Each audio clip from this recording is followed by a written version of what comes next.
For the induction of Harry Gallatin, Hall of Famer Easy Ed McCullough.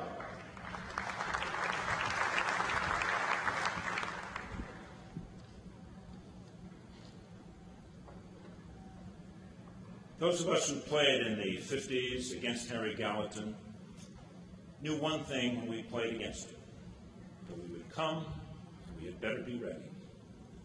Because Harry Gallatin played every minute of every game, and if you weren't ready, you lost.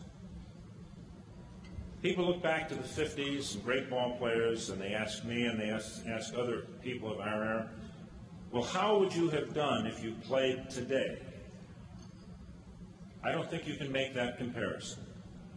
The only way you can make those comparisons is to judge a man or a woman how they did against their peers.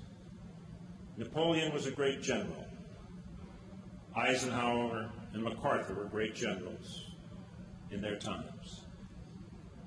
And I guess the best way that we can bring the impact of a Harry Gallatin to the people here tonight is to look at some of the things that he did and then ask who among the NBA players have accomplished those same things. And looking back on the 89-90 season, Harry Gallatin was sixth in free throw percentage one year. In 1990, that man's name was Terry Porter. He was second in field goal percentage. In 89 and 90, it was Charles Barkley. He was first in rebounds.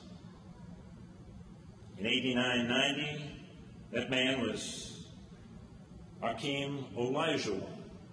A bit of a difference. Harry averaged over 15 rebounds when he led the NBA. Olajuwon averaged 14.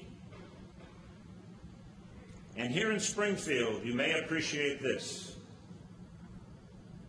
Harry was 11th in scoring one year. And the man who was 11th in scoring in 1990 was Larry Bird.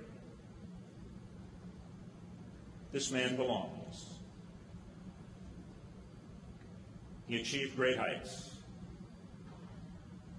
But I can't resist the temptation to also add that, Harry, you never will be one of the 5 highest paid players in the NBA. Harry Gallatin, the horse.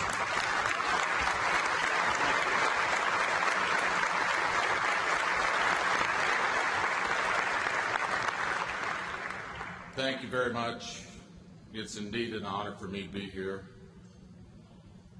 One of the things I'd like to do first is to recognize Mom and Dad. They're back there in Wood River, Illinois. Dad's 90, Mom's 88. I hope they're listening.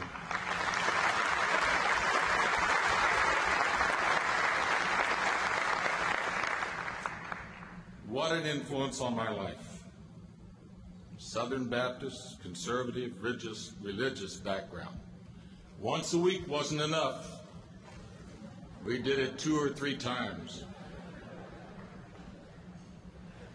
Work ethic.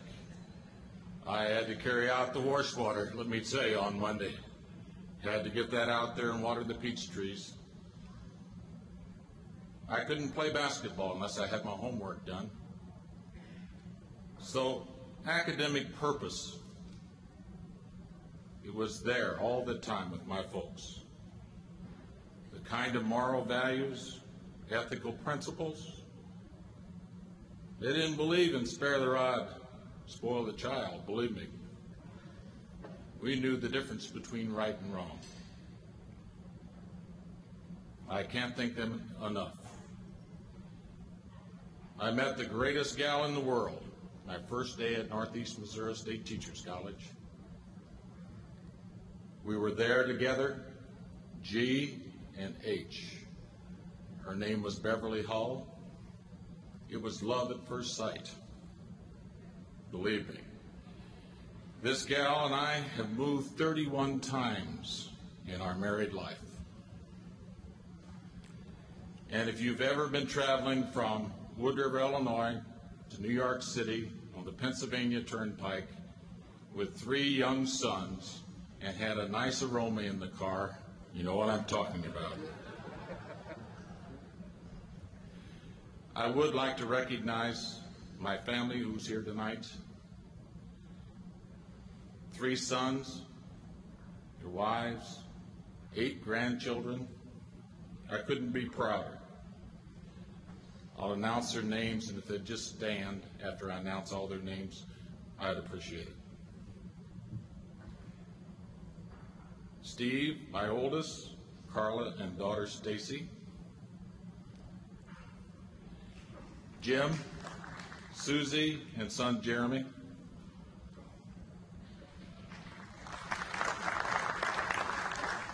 Bill and Terry and sons Eric and Ross. My sister Eileen is here tonight too, and she and I always had our problems because she liked to hide my basketball, and I like to get even with her. We've had a few rounds around the house, me with the broom and her with my basketball. But she's here tonight too with her husband Dick Palmer, and I'd like for her to be recognized with Dick.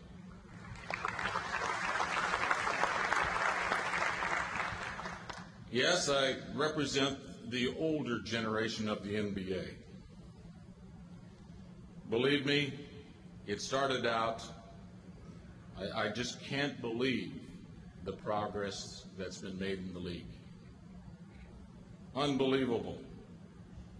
David Stern has done a magnificent job. That same fella, little guy with glasses that used to stand outside Madison Square Garden when I played and wanted my autograph.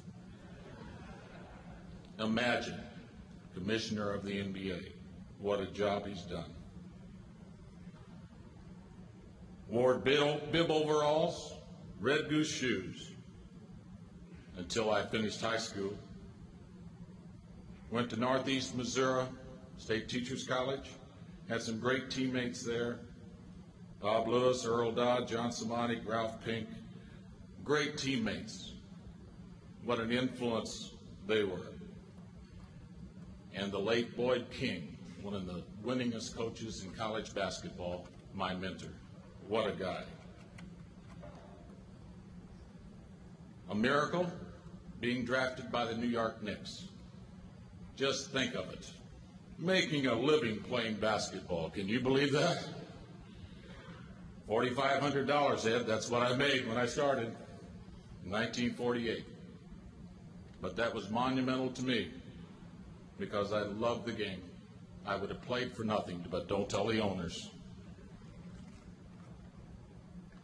What a coach, Joe Lapchick, a member of the original Celtics, one of the greatest guys in the world. Not great with the X's and O's, certainly probably not the organizational person that Bobby Knight is. But I can tell you one thing, he knew how to motivate people. I would have gone through a brick wall for Coach. And John Goldner, I'll never forget him. He took Bev and I under his wing when he arrived in New York City, and believe me, we needed help. And Marty Glickman, what a contributor to the early days of basketball. I used to go on the road, I used to come home, and I said, Bev, I want to tell you what happened in the games on the road. She said, Harry, don't worry about it. Marty told me everything. And believe me, to me, the true test of a person who's a radio announcer is to close your eyes and have them paint the picture of what's going on the court. Marty could do that better than anybody I've ever seen broadcast. Coached the New York Knicks. Had a little one-on-one with Willis Reed. What a great player. I finally decided that Bev and I had had enough of travel. It was time for us to settle down. I moved back 7 miles from home to SIU Edwardsville. Dad and I used to hunt squirrels and quail, not too far from home. I've been there for 24 years. It's a great university, and all my friends in Edwardsville, believe me, This is a great moment for me. A lot of the reporters ask me, what's it mean to you to be elected to the Hall of Fame? It's the ultimate reward, a labor of love for me. It's like going to heaven, the pot of gold at the end of the rainbow. It's everything, because it's a game that I truly love and always will. In conclusion, I'd like to express my appreciation to the Board of Directors and the Selection Committee. It's been over 30 years since I shot the basketball. But I have probably the greatest promise of all, and that one is to be reborn.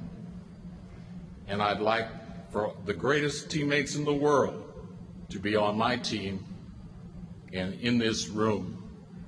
They're right here. I'm ready to start all over. I hope you are too. Thank you.